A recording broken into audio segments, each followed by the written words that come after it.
大家好啊，又係我馬同德，今日再同大家講講咧，就80年代嘅外貿，三來一補，廣交會嘅傳奇，同埋香港外貿故事，咁同埋啲商業奇聞咁樣，未講之前咧就希望大家多啲關注啦，點讚同埋訂閱我哋咧，再希望咧就即係歡迎啲新嘅朋友，同埋發俾其他嗰啲朋友睇咧同埋聽。好啦，喺80年代咧個外貿江湖裏邊咧又冇網絡冇微信，就係靠港商咧就靠咩咧就三來一補，咁狂捲咧內地嗰個市場。咁原來咧喺80年代嘅外貿人咧係咁樣賺錢嘅，佢冇互聯網，亦都冇即時嘅通訊。香港嘅商人咧就喺內地就瘋狂咁開咗500間代工廠。咁呢一波咧三來一補嘅神操作咧，就睇完之後咧就大家都會歡呼同埋講好絕嘅。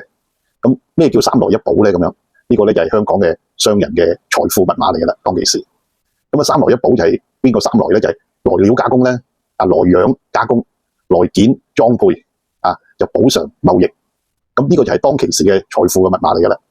喺廣東省咧、福建咧，咁沿海嘅地區咧，就放大咗呢個招租稅收減免土地就優惠，簡直咧就係倒貼咁嘅形式咧就去招商嘅。香港嘅商人咧憑住地緣同埋文化嘅優勢咧就直接咁殺入內地嘅市場。咁如果記得當年咧就有一個香港嘅商人咧，淨係靠住一盒電子錶嘅樣板，直接咧就攞咗有1000萬嘅訂單。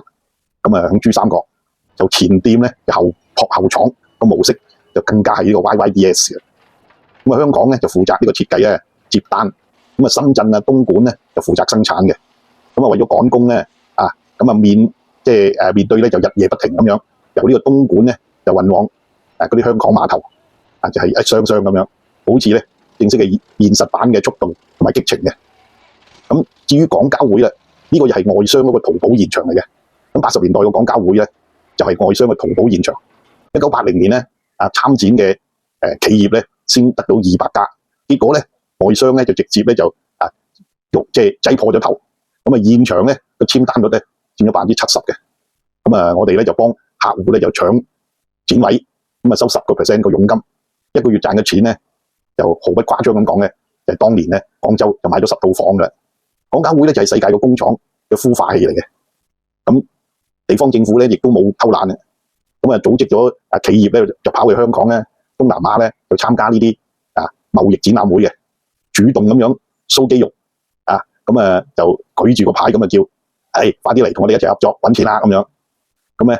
至於第三咧就係我哋中間商嗰啲血女士我哋養肥咗個客戶反而咧就被宰殺。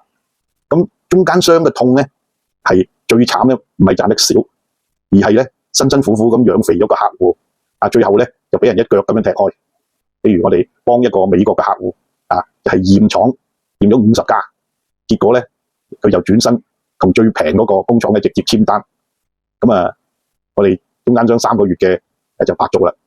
後嚟咧我哋學聰明咗啦，一定咧就係要有一個規矩一個規律，要收咗訂金同埋控制技術嘅驗收權，咁咧就先可以去接單嘅。有啲短視嘅海外客同埋工廠咧，為咗多賺一啲錢咧，就直接咁樣就將呢個中間商咧就踢出局嘅。呢個咧毫無信用合作咧，咁我哋咧就直至咧就要拉黑啦。再以後咧就再唔幫襯佢哋，冇呢個往來嘅啦。第4嗰度咧就係想穿越你嘅3條命脈咧，就守住呢個財富嘅。喺80年代咧，外貿嘅江湖咧就藏住太多個門道啦。做一個代工一定要守住3條命脈。第一就技術驗收權、獨家代理條款、跨境資金嘅控制。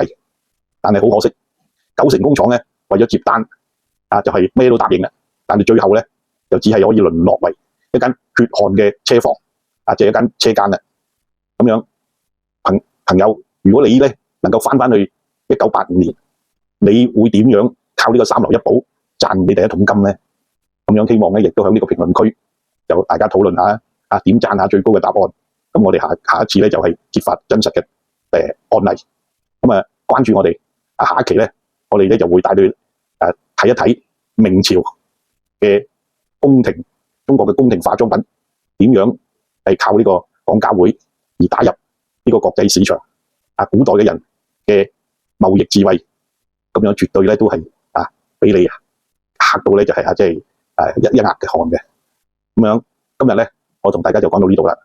咁希望大家多啲關注我哋點讚咧就係同大家約定下一次再見面。好啦，今日就講到呢度啦，拜拜。